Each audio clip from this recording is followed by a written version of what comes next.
श्री नमो नारायण। नमस्कार दोस्तों, मैं हूं आपका जी स्वामी। आज हम दिव्य सत्संग का पाठ शुरू करते हैं, जिसमें मैं आपको कुछ चीज़ों की व्याख्या बताऊंगा, जिसमें श्री कृष्ण के बारे में बताया गया है। कृष्ण, यह शब्द दिव्य है। कृष्ण का अर्थ है परम आनंद। हम सभी लोग आनंद की खोज में हैं, पर हम यह नहीं जानते कि सच्चा आनंद किस प्रकार खोजा जा सकता है। जीवन के प्रति भौतिकवादी दृष्टिकोण रखकर हम अपनी इच्छाओं को पूरा करने में हर पल, हर समय निराशा का सामना करते हैं, क्योंकि जिस वास्तविक स्तर पर पहुंचकर वास्तविक आनंद प्राप्त होता है, उसकी हमें कोई जानकारी नहीं है। इसी जानकारी को आपके साथ साझा करते हुए मैं आगे शुरू करता हूँ। सच्चा आनंद प्राप्त करने के लिए सबसे पहले हमें यह समझना होगा कि हम यह शरीर नहीं बल्कि चेतना है।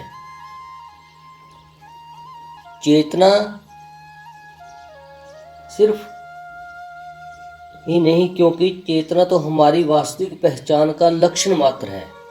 हम तो विशुद्ध आत्मा है जो इस भौतिक शरीर में प्रविष्ट हो गया है। आधुनिक भौतिक विज्ञान इस बात पर कोई महत्व नहीं डालता, इसलिए कभी कभी वैज्ञानिक आत्मा को समझने की भूल कर बैठते हैं और भ्रमित हो जाते हैं। किंतु आत्मा एक सत्य है जिसे चेतना की उपस्थिति के द्वारा कोई भी समझ सकता है। एक बच्चा भी इस बात को समझ सकता है कि प्राणियों की चेतना आत्मा के अस्तित्व का एक लक्षण मात्र है। श्रीमद् भागवत गीता, आप इसे मद्द भागवत गीता कहेंगे, लेकिन मैं इसे श्री भगवान का गीत कहता हूँ। उससे हम जो प्रक्रिया सीखने का प्रयत्न कर रहे हैं वह यही है कि हम किस प्रकार आपको चेतना के स्तर तक ला सकते हैं। यदि हम चेतना के उस स्तर तक पहुँच गए तो हमें फिर उस शारीरिक चेतना के स्तर पर वापस नहीं धकेला जा सकता, और इस वर्तमान शरीर के नष्ट होने पर हम भौतिक विचारों से भी मुक्त हो जाएंगे। हमारा आध्यात्मिक जीवन पुनर्जीवित हो चुका है। उसका अंतिम परिणाम यह होगा कि शरीर को छोड़ने के बाद जो हमारा अगला जन्म होगा वह पूरी तरह से आध्यात्मिक और शाश्वत होगा। आत्मा, जैसा कि हम पहले भी कह चुके हैं, शाश्वत है।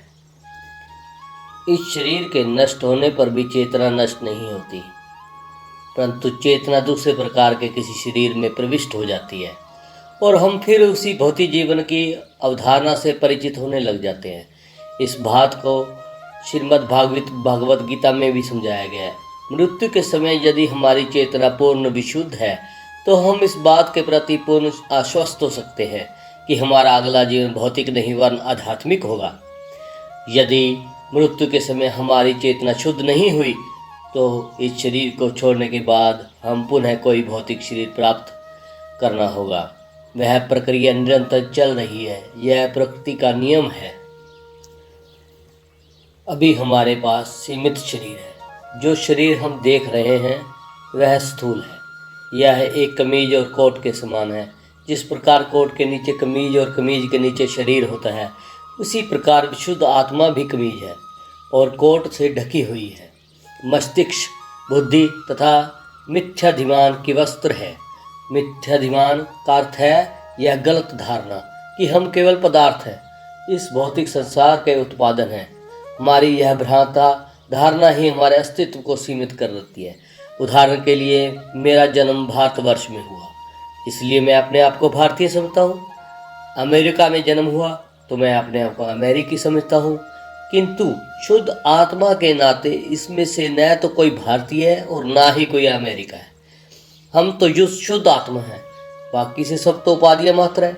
अमेरिका, भारतीय, जर्मन, इंग्लिश, कुत्ता, बिल्ली, कीड़े मकोड़े, स्त्री, पुरुष, ये सब तो मात्र उपाधियाँ हैं। आध्यात्मिक चेतना से हम इन सभी उपाधियों से मुक्त हो जाते हैं। यह मुक्ति तब प्राप्त होती है जब हम निरंतर इस परमात्मा श्री कृष्ण के संपर्क में रहते हैं। अंतर्राष्ट्रीय कृष्ण भाव अमृत संघ का यही उद्देश्य है कि हम सब आपको भगवान श्री कृष्ण के निरंतर संपर्क में रखें। श्री कृष्ण ही हमारे अनन्य साथी बन जाए, क्योंकि वे सर्वशक्तिमान हैं। इसलिए अपने शब्दों के माध्यम से मैं पूर्ण सानिध्य बनाए रख सकता हूँ। उनके शब्द तथा स्वयं भिन्न नहीं होते, उनके शब्द तथा वे स्वयं भिन्न नहीं होते। इसी को सर्वशक्तिमान कहते हैं। सर्वशक्तिमान का अर्थ है इसमें संबंधित हर चीज में उनके समान शक्ति है। उदाहरण के लिए हम भौतिक जगत में यदि हम प्यासे हैं तो हमें पानी चाहिए, तो केवल पानी पानी दोहराने से हमारी प्यास नहीं बुझेगी, क्योंकि यह शब्द वास्तविक पानी के समान शक्तिमान नहीं है। हमें असली रूप में पानी चाहिए, तभी हमारी प्यास बुझेगी। जब तक हम घड़े के पास नहीं जाएंगे तब तक हमें पानी नहीं मिलेगा। किंतु उस दिव्य निरपेक्ष जगत में ऐसा कोई भेद नहीं है। श्री कृष्ण का नाम, श्री कृष्ण के गुण और श्री कृष्ण का शब्द सभी श्री कृष्ण है और एक सा संतोष प्रदान करते हैं। कुछ लोग इस बात को लेकर विवाद करते हैं कि अर्जुन श्री कृष्ण से बात कर रहा था, क्योंकि श्री कृष्ण अर्जुन के समक्ष साक्षात उपस्थित थे, जबकि मेरे समय में श्री कृष्ण उपस्थित नहीं है। अंत भला मैं किस प्रकार मार्गदर्शन प्राप्त कर सकता हूँ। लेकिन आज भी भगवान श्री कृष्ण मद् भागवत गीता में अपने शब्दों के माध्यम से उपस्थित है। संपूर्ण भारतवर्ष में श्रीमद् भागवत गीता पर प्रवचन प्रारंभ करने के पूर्व हम फूलों में या किसी अन्य आवश्यक सामग्री में इन ग्रंथों की पूजा करते हैं। सिख धर्म में भी यद्यपि सिख किसी मूर्ति की पूजा नहीं करते, पर वे अपने ग्रंथ साहिब की पूजा अवश्य करते हैं। कदाचित आपस में कुछ लोग सिख समाज से परिचित हैं, वे इस ग्रंथ साहिब की पूजा करते हैं। इसी प्रकार मुस्लिम कुरान और क्रिश्चियन बाइबल की पूजा करते हैं। यह सत्य है कि आज भी ईसा मसीह अपने शब्दों के रूप में उपस्थित है। इसी प्रकार श्री कृष्ण अपने शब्दों के रूप में ही उपस्थित है। ये महान व्यक्तित्व ईश्वर तथा ईश्वर के पुत्र जो इस दिव्य जगत में पृथ्वी पर आते हैं, इसी भौतिक संसार की बुराइयों से प्रभावित नहीं होते और अपने दिव्य पहचान को निरंतर बनाए रखते हैं। यही उनकी सर्वशक्तिमानता थी। हम यह कहते रहते हैं कि श्री भगवान सर्वशक्तिमान है। सर्वशक्तिमता का अर्थ यह है कि अपने नाम, रूप, गुण, लीलाओं और आदेशों से किसी प्रकार भी भिन्न नहीं है। इसलिए मद् भागवत गीता पर चर्चा करना स्वयं भगवान श्री कृष्ण के साथ बात करने के समान है। भगवान श्री कृष्ण अपने हृदय में उपस्थित है और मेरे हृदय में भी है। ईश्वर सब भूतानाम हृदय से अर्जुन तिष्ठति। श्री भगवान अपने सबके हृदय में है। भगवान सबके हृदय में विद्यमान है। वे इससे दूर नहीं है, वे उपस्थित है। वे इतने मैत्रीपूर्ण है कि हम में बार बार बदलते जीवन क्रम में हमारे साथ रहते हैं। वे केवल इसी बात की प्रतीक्षा करते रहते हैं कि हम कब उनकी ओर मुड़कर देखेंगे। वे इतने दयालु हैं कि यद्यपि हम उनको भूल सकते हैं, पर वे हमें कभी नहीं भूलते। जैसे कि पुत्र अपने पिता को भूल सकता है, पर पिता अपने पुत्र को कभी नहीं भूलता, ठीक उसी प्रकार श्री भगवान, जो कि हम सब प्राणियों के मूल पिता हैं, हम कभी नहीं छोड़ते। हमारे शरीर अलग अलग हो सकते हैं, पर सब कमीज कोट पैंट के समान नहीं है। हमारी वास्तविक पहचान उनका कोई संबंध नहीं है। हमारी यही पहचान है कि हम सब शुद्ध आत्मा हैं और आत्मा उस परमात्मा का ही एक अंश है। इस चराचर जगत में जीवों की 84 लाख योनियां हैं। जीव विज्ञान और मानव विज्ञान के ज्ञाता भी इन योगियों को सही सही गिनती नहीं कर सकते, किंतु प्रमाणिक शास्त्रों में हमें इस बात की जानकारी मिलती है। इन योनियों में से 4 लाख योनियां मनुष्य की है और 80 लाख योनियां और अन्य 80 लाख योनियां। भगवान श्री कृष्ण दावा करते हैं कि इन योनियों में जन्म लेने वाले सभी जीव, चाहे वे जानवर हो, सांप हो, बिच्छू हो, मनुष्य हो, देवता हो या कुछ और हो, ये सभी वास्तव में उनके पुत्र हैं। पिता बीज प्रदान करता है, माता उसे ग्रहण करती है। माँ के शरीर अनुसार नवीन शरीर का निर्माण होता है। जब शरीर का निर्माण पूरी तरह से विकसित हो जाता है, वह माँ के शरीर से बाहर आ जाता है, चाहे वह बिल्ली, कुत्ता अथवा मनुष्य। पीढ़ियों का यही क्रम है। पिता बीज प्रदान करता है और 2 प्रकार के तत्वों से मिलकर माँ के गर्भ में गर्भ पनपता है और पहली रात को शरीर मटर के दाने के कार से निर्मित हो जाता है और फिर धीरे धीरे इसका विकास होता है। शरीर में 9 छिद्र होते हैं जो विकसित होते हैं: 2 कान, 2 आँख, नाक, मुंह, नाभि, लिंग और मल द्वार। जीव यह शरीर अपने पूर्व कर्मों के आधार पर ही सुख भोगने के लिए या कष्ट पाने के लिए प्राप्त करता है। जीवन और मृत्यु का यही कर्म है। इस जीवन की समाप्ति पर जीव मर जाता है और फिर किसी माँ के गर्भाशय में प्रविष्ट हो जाता है। तब फिर एक नई योनि का शरीर बाहर आता है। यही पुनर्जन्म का क्रम है। हमें चाहिए कि हम खूब परिश्रम करें ताकि जन्म मृत्यु और योनि परिवर्तन के इस चक्र से मुक्त हो सके। मानव जीवन को ही यह परम अधिकार है। जीवन और मृत्यु से उत्पन्न योनियों के इस निरंतर परिवर्तन को हम रोक सकते हैं।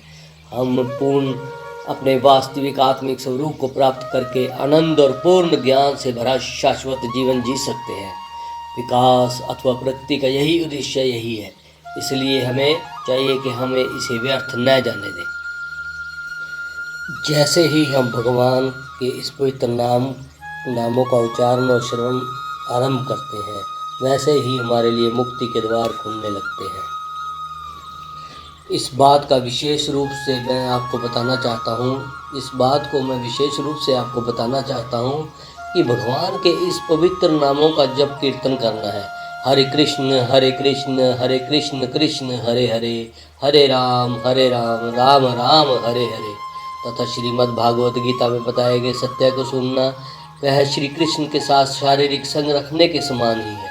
इस बात को गीता में स्पष्ट रूप से बताया गया है। यह प्रक्रिया कीर्तन कहलाती है। यदि कोई व्यक्ति इन नामों का अर्थ या भाषा में समझे तो भी उनको सुनने मात्र से थोड़ा धार्मिक हो जाता है। इससे इतनी शक्ति है कि इसका जीवन पवित्र होने लगता है। इसमें इतनी शक्ति है कि सामने वाले का जीवन भी पवित्र होने लगता है और उसका खुद का भी, भले ही वह इसका अर्थ समझ पाए या ना समझ पाए। श्री कृष्ण के संबंधित दो प्रमुख ग्रंथ उपलब्ध हैं। एक ग्रंथ का नाम श्रीमद् भागवत गीता, जो कि स्वयं भगवान श्री कृष्ण के द्वारा बोली गई। दूसरा ग्रंथ श्रीमद् भागवत गीता, जिसमें भगवान श्री कृष्ण के बारे में कहा गया। इस तरह दो प्रकार की कृष्ण कथाएं उपलब्ध हैं और दोनों ही भगवान श्री कृष्ण से संबंधित होने के कारण समान रूप से शक्तिशाली और प्रभावकारी है। भगवान श्री कृष्ण ने अर्जुन को श्रीमद् भागवत गीता का ज्ञान कुरुक्षेत्र के युद्ध स्थल में दिया था। इसलिए कुछ लोग यह प्रश्न करते हैं कि हमें युद्ध स्थल से क्या लेना देना, हमारा उससे कोई संबंध नहीं है। हम तो आध्यात्मिक ज्ञान प्राप्त करना चाहते हैं, हमें युद्ध स्थल से क्या करना। क्योंकि श्री कृष्ण युद्ध स्थल में स्वयं उपस्थित थे, इसलिए वह सारा युद्ध स्थल ही कृष्णमय हो गया था। जिस प्रकार किसी धातु में विद्युत द्वारा उसमें शक्ति प्रवाहित होती है, उसी धातु में ही विद्युतमय हो जाती है। ठीक उसी प्रकार भगवान श्री कृष्ण की किस विषय में रुचि लेते हैं तो यह सारा विषय कृष्णमय हो जाता है। यदि ऐसा न होता तो कुरुक्षेत्र के युद्ध स्थल में चर्चा आवश्यक नहीं थी। यही है उनकी सर्वशक्तिमता। श्री भगवान की इस सर्वशक्तिमता का उल्लेख श्रीमद् भागवत में भी मिलता है। कई कृष्ण कथाएं उपलब्ध हैं। वैदिक साहित्य कथाओं से भरा हुआ है। वेद का अर्थ ही यह है कि कृष्ण कथा। यद्यपि वेद और दूसरे शास्त्रों को देखने से लगता है कि वे कृष्ण कथा नहीं बल्कि कुछ और है, लेकिन वास्तव में वेदों के साहित्य हमारे सभी शास्त्रों की रचना केवल कृष्ण कथा के लिए ही हुई थी।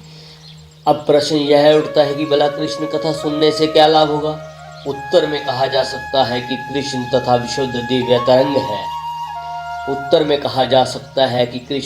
विशुद्ध दिव्य तरंग है। जिसके सुनने मात्र से हमारी चेतना आध्यात्म की ओर चली जाती है। अनेक जन्मों की इस प्रक्रिया के दौरान भौतिक दूषण के कारण हमारे हृदय में कई अपवित्र चीजें जमा हो गई हैं। अनेक जन्मों से सिर्फ यह जन्म में ही नहीं अपितु पूर्व जन्मों के फलस्वरूप भी ऐसा हो रहा है। पर अगर हम कृष्ण कथा सुनेंगे तो हमारे हृदय में एकत्रित हुई गंदगी स्वतः ही धुल जाएगी और हमारा हृदय सभी दूषणों से शुद्ध हो जाएगा। जो ही जीव भौतिक गंदगी से मुक्त हो जाता है त्यों ही शुद्ध आत्म चेतना की स्थिति को प्राप्त हो जाता है। हमारे साथ जुड़ी झूठी मूठी सांसारिक उपाधियों से मुक्त हो पाना बहुत कठिन है। उदाहरण के लिए मैं भारतीय हूँ। मेरे लिए एक कदम से यह सोच पाना आसान है कि मैं भारतीय नहीं हूँ बल्कि एक पवित्र विशुद्ध आत्मा हूँ। इसी तरह किसी भी व्यक्ति के लिए उस शारीरिक उपाधियों की पहचान से मुक्त हो पाना कोई आसान चीज नहीं। फिर भी हम यदि निरंतर कोशिश करें, कृष्ण कथा सुनना जारी रखें तो यह आसान हो सकता है। यदि आप चाहें तो प्रयोग करके देखें। प्रयोग करने पर ही आप देख सकेंगे कि कृष्ण कथा सुनने में आप इन सभी उपाधियों में कितनी आसानी से मुक्त हो सकते हैं। निसंदेह एकदम से मस्तिष्क में जमे कूड़े करकट को निकाल फेंकना संभव नहीं है। फिर भी इसी बात को स्पष्ट रूप से अनुभव करने लगेंगे। भौतिक प्रकृति का प्रभाव कम होने लगेगा। जिस प्रकार एक घर में कचरा ही कचरा पड़ा है, जब तक हम झाड़ू लगाकर उसको एक कोने में नहीं करते तब तक वह गंदगी वहाँ से नहीं हटाई जा सकती।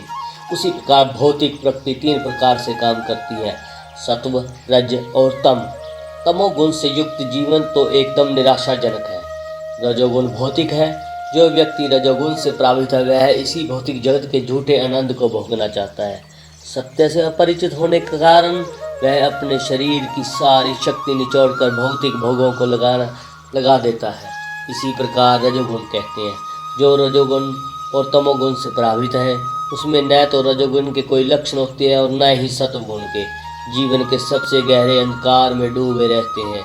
यदि कोई सत्वगुण की स्थिति में है तो कम से कम वह सैद्धांतिक रूप से यह समझ सकता है कि वह कौन है, यह विश्व क्या है, ईश्वर क्या है, उससे हमारा क्या संबंध है। इसी प्रकार को सत्वगुण कहते हैं। कृष्ण कथा सुनने से हमें तमोगुण तथा रजोगुण की स्थिति से मुक्त हो जाएंगे और सत्वगुण की स्थिति तक पहुंच जाएंगे। कम से कम सही ज्ञान प्राप्त तो कर पाएंगे। वास्तव में हम क्या हैं? तमोगुण से प्रभावित जीवन पशु जीवन के ही समान है। पशु जीवन कष्टों से भरा होता है, परंतु पशु यह नहीं जानता कि वह कष्ट भोग रहा है। उदाहरण के लिए सुअर को लीजिए। वैसे न्यूयॉर्क में सुअर नहीं दिखते, किंतु भारत के गांव में देखे जा सकते हैं। कितना दुखमय जीवन है इनका। गंदे स्थान में रहना, विष्ठा खाकर जीना, जीवन निर्वाह करना और सदैव गंदा रहना। किंतु विष्ठा खाकर भी सुअर खुश रहता है और मादा सुअर के साथ निरंतर सहवास करता और मोटा होता जाता है। इंद्रियां सुख जो सुअर के लिए यौन सुख है, उसकी लालसा के कारण वह बहुत मोटा हो जाता है। इसलिए हमें चाहिए कि हमें सुअर की तरह झूठे तौर पर यह न सोचें कि हम सुखी हैं। दिन रात कठोर परिश्रम करके उसके बाद भी थोड़ा सा यौन सुख प्राप्त करके हम समझते हैं कि हमने पूरा जीवन जी लिया, किंतु इसे जीना नहीं कहते। श्रीमद् भागवत गीता में इसी प्रकार के सुख को सुअर की खुशी के समान बताया गया है। मनुष्य का सुख सत्वगुण की स्थिति प्राप्त करने में। यदि स्थिति प्राप्त करने पर ही वह समझ सकता कि वस्तुत सच्चा सुख क्या है। यदि हम नियम पूर्वक कृष्ण कथा सुनेंगे तो उसका परिणाम यह होगा कि हमारे हृदय के अंदर जन्म जन्मांतर से एकत्रित गंदगी दूर हो जाएगी। वास्तव में हम देखेंगे कि हम तमोगुण और रजोगुण से हटकर सत्वगुण की स्थिति को प्राप्त कर चुके हैं। यह स्थिति क्या है? सतोगुण की स्थिति प्राप्त कर लेने के बाद हम जीवन की सभी परिस्थितियों में सुख का अनुभव करेंगे। हम कभी उदासी महसूस नहीं करेंगे। श्रीमद् भगवत गीता के अनुसार हमारी ब्रह्म मुहूर्त स्थिति सतोगुण की सर्व स्थिति है। वेद हमें सिखाते हैं हम पदार्थ नहीं, हम ब्रह्म हैं एवं ब्रह्मास्मि है। श्री शंकराचार्य ने इस वेद वाक्य को सारे संसार में प्रचारित किया। हम पदार्थ नहीं, हम ब्रह्म हैं, हम आत्मा हैं। वास्तव में हमें जब आत्मिक बोध पूरी तरह से हो जाएगा तब हमारे लक्षण बदलेंगे। ये लक्षण क्या है? जब व्यक्ति अपनी आध्यात्मिक चेतना में स्थित होता है तब वह न तो किसी भौतिक वस्तु की प्राप्ति की लालसा करेगा और न ही किसी वस्तु के खो जाने पर शंका करेगा। शौक किसी हानि होने पर किया जाता है, लालसा किसी लाभ के लिए की जाती है। 2 बीमारियां इसी प्रकार की भी विशेषताएं रखती हैं जो हमारे पास नहीं है। इसके लिए हमें ललायित रहते हैं और सोचते हैं कि अगर ये चीज़ें मुझे मिल जाए तो मैं सुखी हो जाऊंगा। मेरे पास धन नहीं है, पर यदि मुझे 10 लाख रुपए मिल जाए तो मैं सुखी हो जाऊंगा। और यदि हमारे पास 10 लाख रुपए किसी प्रकार खो जाए तो हम रोना शुरू कर देंगे। ओह, मैंने तो इसे खो दिया, अब मैं क्या करूँगा। जब हम धन कमाने के लिए बेचैन उठते हैं तो वह भी दुख ही है, और जब तक हम नुकसान उठाते हैं तो वह भी दुख है। किंतु यदि हम ब्रह्म मुहूर्त अवस्था में स्थित हैं और ना ही हम लालायित होंगे और ना ही हम दुखी होंगे, हम हर व्यक्ति और हर वस्तु को समदृष्टि से देखेंगे, सभी एक समान देखेंगे, कठिन से कठिन समय में भी विचलित नहीं होंगे। इसी को सतोगुण की स्थिति बताया जाता है। भागवतम का अर्थ है ईश विज्ञान। यदि कोई इस ईश विज्ञान के अध्ययन के लिए दृढ़ प्रयास करे तो वह ब्रह्म मुहूर्त की स्थिति को प्राप्त होगा।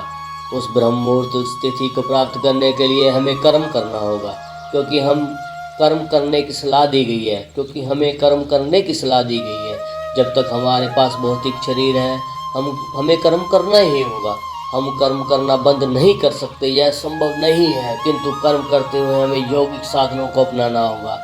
तब हमें कोई साधारण सा कर्म करने में जो कि भाग्यवश या परिस्थितिवश हमें करना पड़ रहा है, कोई हानि नहीं होगी। उदाहरण के लिए, यदि किसी व्यक्ति को अपने व्यवसाय में झूठ बोले बिना काम न चले, यदि ऐसा है तो झूठ बोलना अच्छी बात नहीं। इसलिए इसका निष्कर्ष यह है कि व्यापार ठीक प्रकार से नैतिकता के सिद्धांतों पर आधारित नहीं है, इसलिए व्यापार करना ही नहीं चाहिए। किंतु श्रीमद् भागवत में यह निर्देश मिलता है कि हमें इसे छोड़ना नहीं चाहिए। यदि हम ऐसी परिस्थिति में फंस जाते हैं कि थोड़ा सा अनुचित कार्य किए बिना हमें अपनी जीविका नहीं कमा सकते, तो हमें उस कार्य को छोड़ नहीं देना चाहिए, बल्कि हमें उस कर्म को पवित्र करने का प्रयत्न करना चाहिए। उसे पवित्र कैसे किया जा सकता है? उसको पवित्र तभी किया जा सकता है जब हम उस कर्म के फल को स्वयं ग्रहण न करें और उसे ईश्वर को समर्पित न करें। सुकृत का अर्थ है पुण्य कर्म, अच्छे कर्म, और दुष्कृत का अर्थ है पाप कर्म, बुरे कर्म। भौतिक स्तर पर हम पुण्यात्मा या पापी हो सकते हैं। इस संसार में हम या तो पुण्य कर्म करते हैं या पाप कर्म करते हैं, और कुछ बुरे मिले जुले कर्म करते हैं। भगवान श्री कृष्ण हमें एक ही सलाह देते हैं कि जो हम कर्म करें वे ईश्वर के प्रति भक्ति और ज्ञान से करें। और वह ज्ञान क्या है? वह ज्ञान यह है कि हम सब परमात्मा के अंश हैं, या तो हम यह शरीर नहीं है। यदि मैं समझूं कि भारतीय हूँ या अमेरिकी हूँ या यहाँ हूँ वहाँ हूँ, तो इसका अर्थ होगा कि मैं अभी भौतिक स्तर पर ही हूँ। हमें अपने आप को अमेरिकी और भारतीय न समझकर केवल शुद्ध आत्मा समझना है, उस परम चेतना के अधीनस्थ रहना है। दूसरी शब्दों में हम सब ईश्वर के सेवक हैं। ईश्वर सर्व सच चेतना है और हमें उनका सेवक बनकर रहना चाहिए। अंत हमें यह समझना चाहिए कि किसी के अधीनस्थ का अर्थ है सेवक। जहाँ तक हमारा श्री भगवान से संबंध है, साधारणतः हम उनका कार्य सेवक समझकर नहीं करते। कोई भी सेवक बनना नहीं चाहता, सभी स्वामी बनना चाहते हैं, क्योंकि सेवक बनना कोई शान की बात नहीं लगती। पर श्री भगवान का सेवक बनना बिल्कुल भिन्न है। कभी कभी भगवान का सेवक श्री भगवान का स्वामी बन जाता है। जीव की वास्तविक स्थिति श्री भगवान के सेवक की है, परंतु श्रीमद् भागवत गीता में हम देखते हैं कि सबके स्वामी श्री कृष्ण अर्जुन के सेवक बन जाते हैं। अर्जुन का रथ संभालते हैं, अर्जुन के रथ पर बैठ जाते हैं और श्री कृष्ण रथ चला रहे हैं। अर्जुन रथ का स्वामी नहीं है, किंतु हमें अलौकिक संबंधों की तुरंत भौतिक और सांसारिक संबंधों से नहीं करनी चाहिए। यद्यपि ये सारे संबंध जिसे हम संसार में अनुभव करते हैं उस दिव्य जगत आध्यात्मिक जगत में भी विद्यमान है, पर वहाँ के संबंध इस संसार के संबंधों की भांति भौतिक और दूषित नहीं है। इसलिए संबंध पवित्र और अलौकिक हैं। वे ही हैं दूसरे प्रकार के। जैसे जैसे हम आध्यात्मिक और जीवन धारणा की ओर प्रगति करते हैं, हम समझ सकेंगे कि उस आध्यात्मिक दिव्य जगत के जीव की वास्तविक स्थिति क्या है। जहाँ श्री भगवान हमें बुद्धि योग का निर्देश करते हैं। बुद्धि योग का अर्थ यह है कि हमें इस बात की पूर्ण जानकारी हो कि हम यह शरीर नहीं, और यदि इस बात को ठीक से समझकर हम कर्म करें तो वस्तुतः हम शरीर न रहकर केवल आत्मा रह जाते हैं। यह एक सत्य है। चेतना के स्तर पर कर्म करने से हम अपने अच्छे कर्म और बुरे कर्मों के फलों का प्रभाव से मुक्त हो जाते हैं। यह दिव्य स्थिति है। इसका अर्थ यह हुआ कि हम किसी दूसरे के लिए नहीं, अर्थात श्री भगवान के लिए काम कर रहे हैं। इसलिए हम स्वयं किसी लाभ या हानि के लिए उत्तरदायी नहीं है। यदि लाभ होता है तो हमें इसका अभिमान नहीं करना। अगर हमें नुकसान होता है तो हमें इसकी शंका नहीं करनी। हमें सोचना चाहिए यह सब काम ईश्वर के लिए है।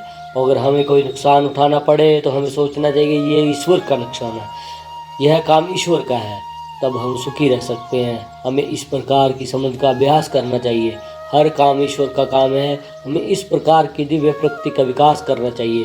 वर्तमान स्थिति में परिस्थितियों में कर्म करने की यही एक युक्ति है। जो ही हम शरीर चेतना के स्तर पर कर्म करने लगते हैं तो ही हम अपने कर्म के फल में बंधने लगते हैं। किंतु जब हम आध्यात्मिक चेतना के माध्यम से कार्य करते हैं तब हम न तो हम अपने कर्मों से बनते हैं और न ही बुरे कर्मों से बनते हैं। यही युक्ति है, यही मुक्ति है। मनुष्य, यह शब्द बहुत महत्वपूर्ण है। मनुष्य का अर्थ है विचारवान। वैचारिक या बुद्धिमान हुए बिना कोई भी व्यक्ति यह नहीं समझ सकता कि वह शरीर है या मन है या आत्मा है। किंतु यदि कोई थोड़ा सा विचारशील है तो वह समझ सकता है यह मैं नहीं, यह शरीर नहीं, मैं आत्मा हूँ। विचार शक्ति से हम विचारिक विस्फोट कर सकते हैं। विचारों की सहायता से हम बहुत कुछ निर्माण कर सकते हैं। विचारों की सहायता से हम विखंडन कर सकते हैं। विचार से ही एक नए जीवन की उत्पत्ति भी कर सकते हैं। कभी खाली समय में हम सोचते हैं कि ओह, यह मेरी उंगली है, यह मेरा हाथ है, यह मेरा कान है, यह मेरी नाक है, सब कुछ मेरा है। पर मैं क्या हूँ? क्या हूँ मैं? अनुभव कर रहा हूँ कि यह मेरा है और वह मेरा है। इस बात को समझने के लिए बस थोड़ी सी बात की आवश्यकता है। सब कुछ मेरा है, मेरी आँखें, मेरी उंगली, मेरा हाथ, मेरा वो, मेरा ये। यह मैं क्या हूँ? यह मैं वही आत्मा हूँ जिसके कारण मैं सोच रहा हूँ कि यह मेरा है। अब प्रश्न उठता है कि जब यह शरीर नहीं तो फिर मैं क्यों इस शरीर के लिए कर्म करूं? मुझे अपने लिए कार्य करना चाहिए, लेकिन मैं अपने आप के लिए कार्य कैसे कर सकता हूं? मेरी स्थिति क्या है? मैं चेतना हूं पर किसी प्रकार की चेतना है। मैं चेतना हूं पर किस प्रकार की चेतना हूं? अधनिष्ठ चेतना, मैं परमात्मा का एक अंश मात्र हूं। तब मेरे कर्म क्या होंगे? इसके उत्तर में कहा जा सकता है कि हमारे सभी कर्मों के मार्गदर्शक परमात्मा हैं। जैसे किसी कार्यालय में प्रबंधक निर्देशन सर्वोच्च चेतना होता है। उदाहरण के लिए कार्यालय में हर कार्यकर्ता प्रबंधन के मार्गदर्शन में अपना काम करता है, इसलिए कार्यालय की जिम्मेदारी में उसे कोई मतलब नहीं होता। उसे तो सिर्फ अपना निश्चित काम करना होता है, जो उसको काम दिया गया है, चाहे वह काम अच्छा है चाहे वह बुरा है, उसने अपना कर्म करना है। सेना विभाग में सेनापति की आज्ञा सर्वोपरि होती है। सिपाही को तो आज्ञा का बस पालन करना होता है, यह नहीं सोचता कि वह आज्ञा अच्छी है या बुरी, उसे कोई फर्क नहीं पड़ता, उसे तो बस कार्य करना है। ऐसा करने पर ही वह एक सच्चा सिपाही माना जाता है।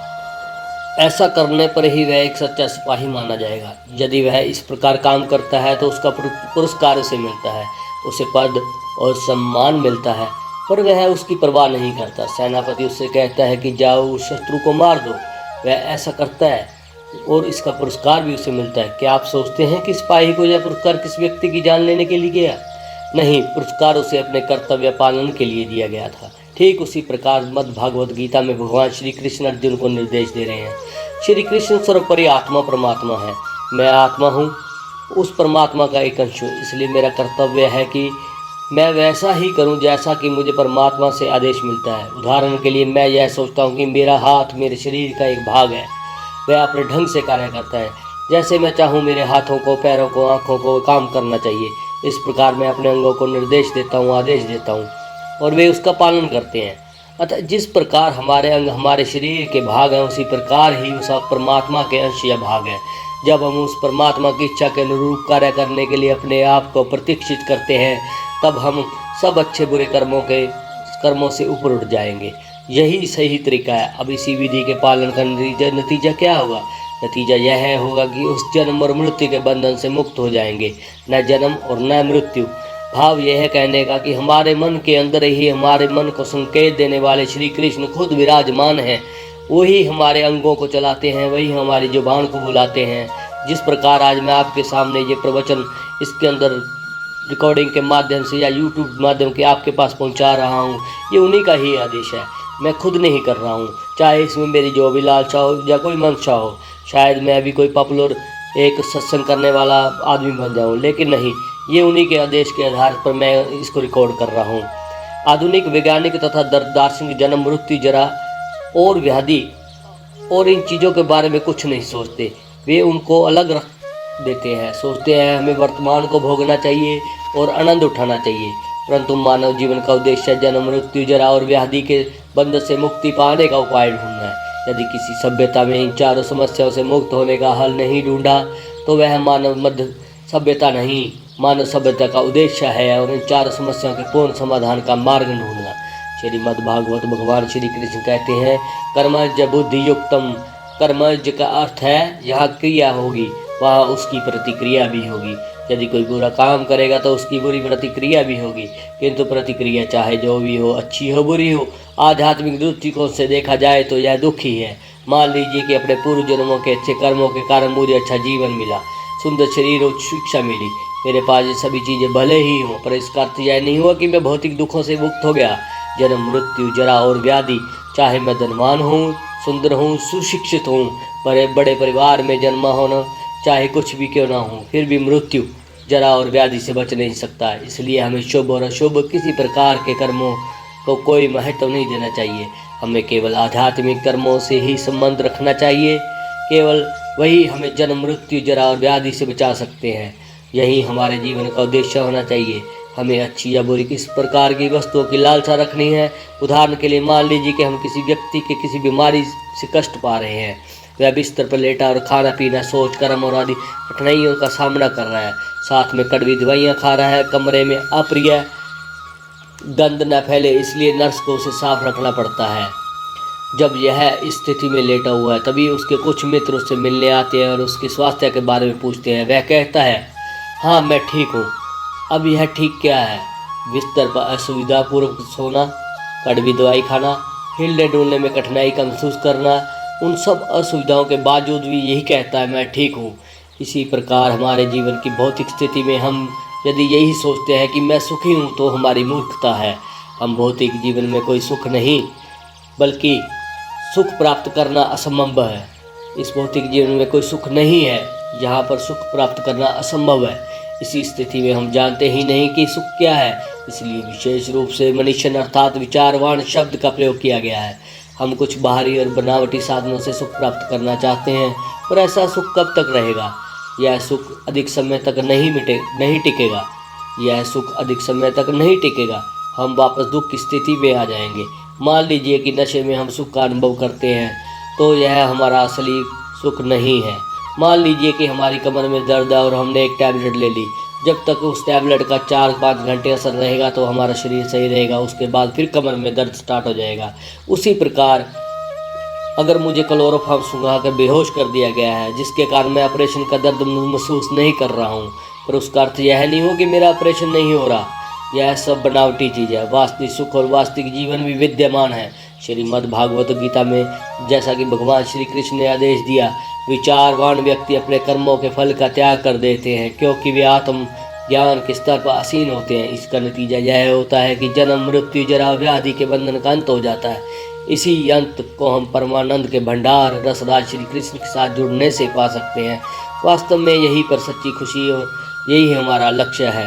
विचार से मेरे कहने का तात्पर्य यह है कि श्री कृष्ण कहते हैं किंतु सबसे बड़े और परम अधिपति श्री भगवान श्री कृष्ण ही हैं, क्योंकि वे हमारे शाश्वत शुभ चिंतक हैं और वे हमेशा हमारे हित की ही बात करते हैं। जब हमें किसी का आधिपत्य स्वीकार करना है तो क्यों न हम श्री कृष्ण को ही अपना अधिपति बनाएं।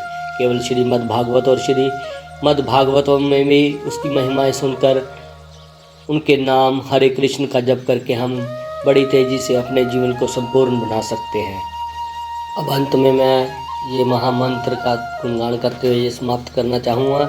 हरे कृष्ण कृष्ण हरे हरे, हरे राम राम राम हरे हरे, हरे कृष्ण कृष्ण कृष्ण हरे हरे, हरे राम राम राम हरे हरे, हरे राम राम राम हरे हरे के निरंतर जप और श्रवण मात्र से मनुष्य अपने जीवन के इच्छित उद्देश्य को प्राप्त कर सकता है। हम सब व्यक्ति को, चाहे वह किसी स्थान, किसी मत या जीवन के किसी भी स्तर के हों, आमंत्रित करते हैं कि वे आएँ और हमारे साथ मिलकर इस हरे कृष्ण महामंत्र का जप करें तथा स्वयं उसकी दिव्य शक्ति को महसूस करें। कोई भी व्यक्ति, चाहे वह किसी भी धर्म को मानने वाला या ईश्वरीय अनुभूति के इसी कृष्ण भावन अमृत के मार्ग को स्वीकार कर लेता है तो उसमें श्री भगवान के प्रति प्रेम उत्पन्न होगा और वह इस तरह का जीवन जीना शुरू कर देगा जो उसने मन में कभी कल्पना भी नहीं की होगी। इसी के साथ हरे कृष्ण कृष्ण कृष्ण हरे हरे, हरे राम राम राम हरे हरे।